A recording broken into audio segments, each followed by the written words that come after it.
Magandang araw po mga kapuntos, at sa araw na ito po meron po akong tampok na video para sa inyo at sana ay magustuhan ninyo. Kaya sa mga bago pa po sa aming channel, please po don't forget to hit the subscribe button at ang notification bell para maging notified kayo sa bawat video na ilalabas ko sa channel na ito. At bilang kahilingan po ng punto por punto team at naway maintindihan po ninyo, sana po wag nyo pong i-skip yung mga ads sa aming mga video. Sa maliit na bagay na po na yan, malaking tulong po yan sa ating programa at sa ating ministry. Sana po maunawaan po ninyo. Maraming salamat po, kaya wag na po natin patagalin. Simulan na po natin.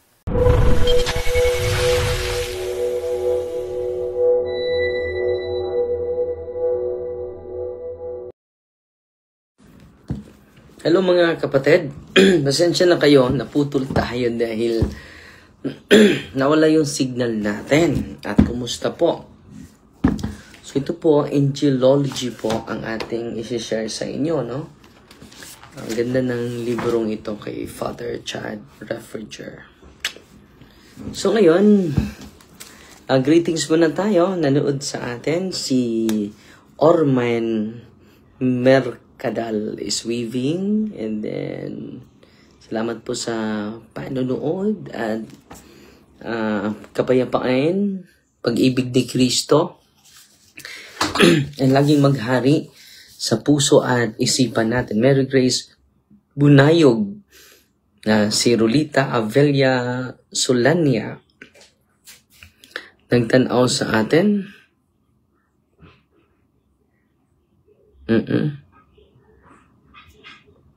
Si Nida Catoira, AJ Rain nanood sa atin.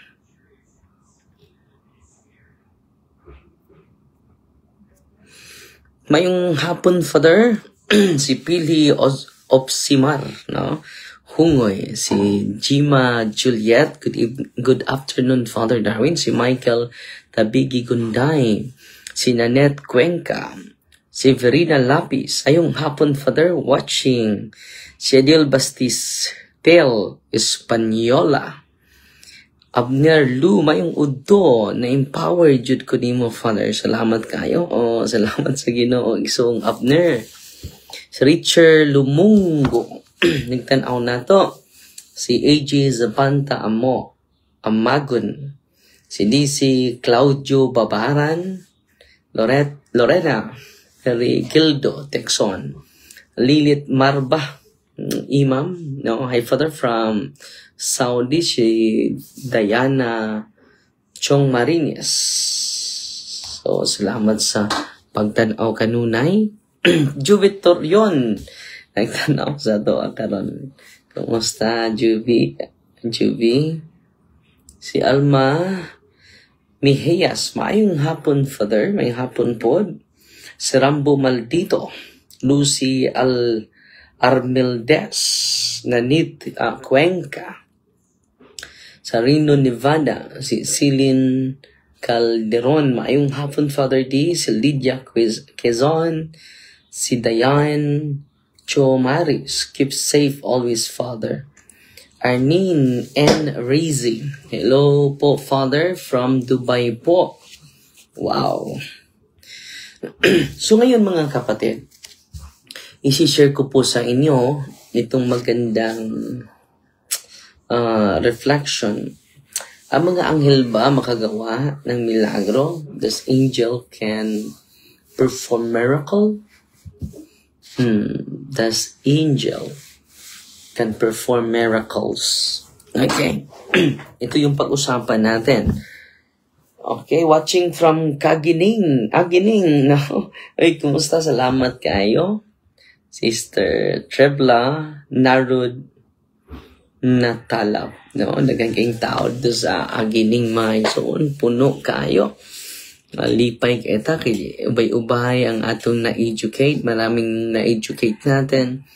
Na-evangelize natin. Na-catechize natin. At pasensya na po dahil hindi magandang signal doon. So, paputol-putol yung internet natin, mga kapatid. Si Chris Hansen, I'm back in Denmark. Nice to meet you again. Salamat kaayo igsuon si Alma Miheyas. Salamat sa pag-ari, Father.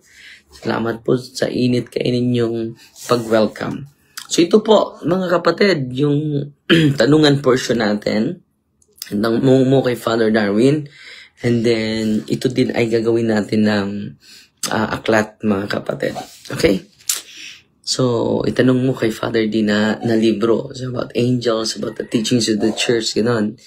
So, yan ang pag-usapan natin.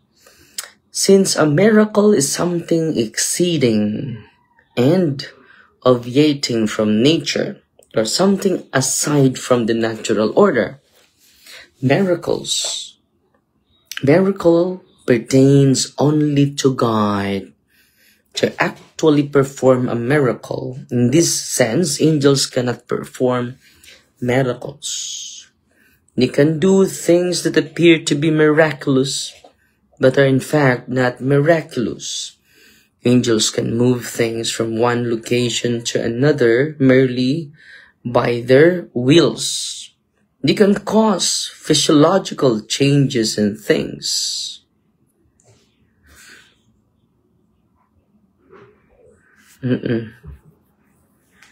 Hello, Father Darwin. Among Darwin, watching from the Diocese of Balanga. Pa-shout out po sa aming mahal na Obispo Bishop Rufeno June Sicon. Magandang hapon, Bishop Rufeno Sicon. At Christian Apostol. I-regards mo ko kay Bishop, kapatid ha. So, patuloy tayo.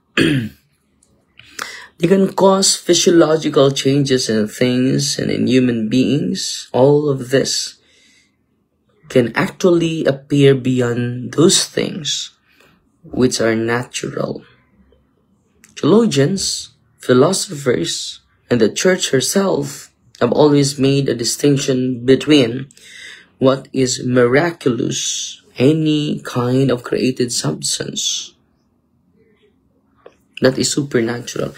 What is miraculous, that is supernatural. And what is preternatural. So, pwede magsagawa dahil yung mga anghel may preternatural power sila. No? Pero, wala silang supernatural power. So, sabi dito,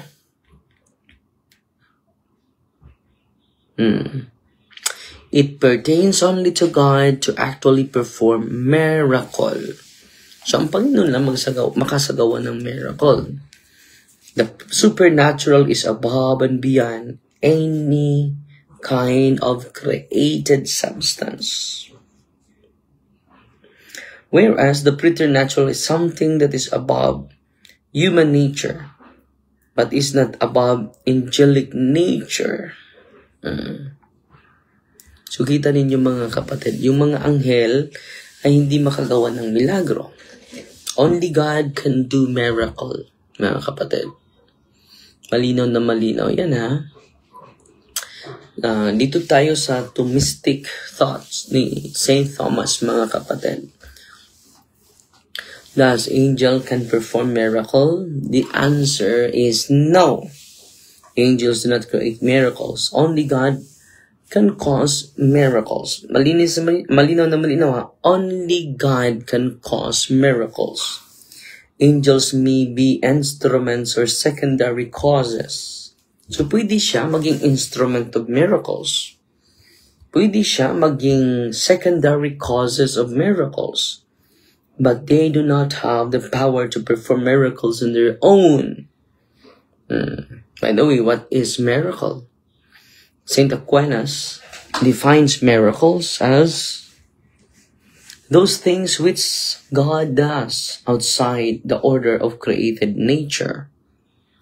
So, ulitin ko those things which God does outside the order of created nature.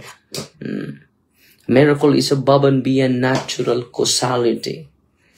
So, yung milagro, mga kapatid, above and beyond natural order. Only God as the first cause, yan po yung milagro, can act above the order of nature. He can do beyond. the law of nature, it is miracle. Even the most powerful creature, an angel, is still within the natural order of creation. Pero ang question, so what's the role of angels in miracles? According to St. Thomas, angels can be instruments of God in working miracles, but he is not the first cause. The first cause is God. The secondary is the angels. They become an instrument of God sa pagsagawa ng milagro. Just as a surgeon uses a scalpel, God used the angel to deliver, announce, and even carry out the effect of a miracle. The power and causality come from God alone. Yung kapangyarihan, sunyan galing sa Panginoon lamang. God alone is the author of miracles, but sometimes He performs them through the mystery of the angels. So yan po ang sagot natin mga kapatid sa katanungan, can angel perform miracle? And the answer is no. It's only the secondary causes of the miracle. So yan lang po muna ha. Dahil naputol yung ating naputol yung live natin. At salamat sa Diyos dahil natapos natin ngayon. Si Danny Rose is watching, si Michael Tabigi Gunday is watching, si Koskos Bam is watching, si Emeralda Piamonte, nagtanaw na to, si Arvin Cuevas, nagtanaw po na to. Father, maayong hapon unsay masulti nimo atong batang healer sa Zamboanga del Sur na makaayo sa mga sakit-sakit, ginamit ang pangalan ni Jesus ug ang Ginoong amahan sa iyang pag-ayo. So bantayanan gapon Brother Alex, no? Dahil ang i-promote natin yung sacrament. Dahil mga Katoliko tayo eh. Hindi naman tayo mga Kristiyano tayo eh. I-promote natin ka Kristo, no? And then pangalan naman ni Jesus yun. Pangalan sa Diyos Ama, no? So, dapat i-promote natin yung sakramento ni Kristo. Dahil yung mga sakramento ni Kristo ay instituted by Christ. All priests are healers when they administer the sacraments, no? And then when they bless the sacramentals of the church, you cannot underestimate the sacramentals of the church, mga kapatid. Especially the deliverance prayer, the holy and exercise oil, the holy and exercise water, the holy and exercise salt. Grabe yung kapangyarihan ng mga sa ating simbahan using the sacramentals of the church. Alam mo kapatid, sa mga experience natin, at sa turo din sa mga naunang season exercise natin, mag-ingat. Kahit sa simbahan po, nabasahin natin. CCC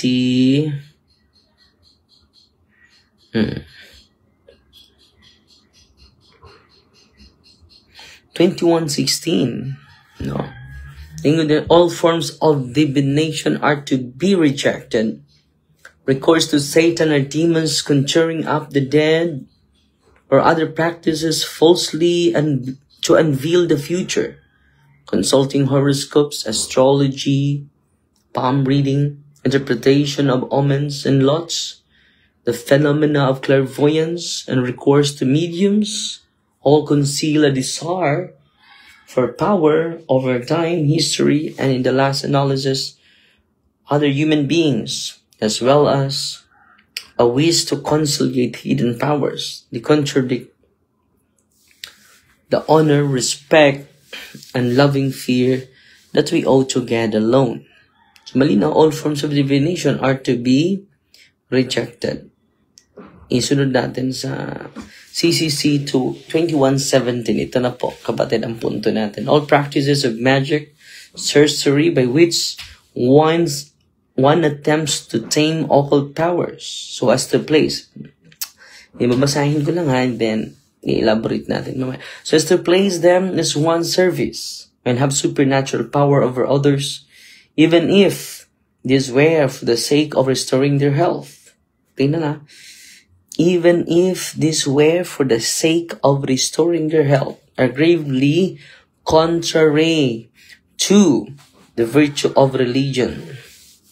These practices are even more to be condemned when accompanied by intention of harming someone, and when they have recourse to the intervention of demons.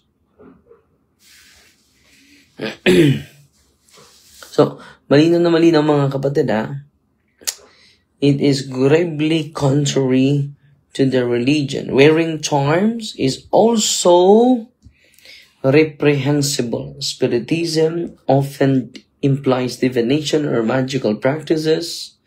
The church, for her part, warns the faithful against it. Recourse the so-called traditional cures does not justify either invocation of evil powers and exploitation of another's credulity. So, malinaw na malinaw mga kapatid recourse the so-called traditional curse does not justify either invocation of evil powers. Pero Father, hindi naman evil powers yung ini-invoke niya. Kapangyarihan naman ng Ama. Kapangyarihan naman ng Anak. No? So mag-ingat tayo dahil sa Matthew chapter 7 verse 27, malinaw na malinaw yan. Matthew 7:21, ito nakasulat mga kapatid. Not everyone who says to me, Lord, Lord, will enter the kingdom of God, but the one who does the will of my Father who is in heaven. Ito natin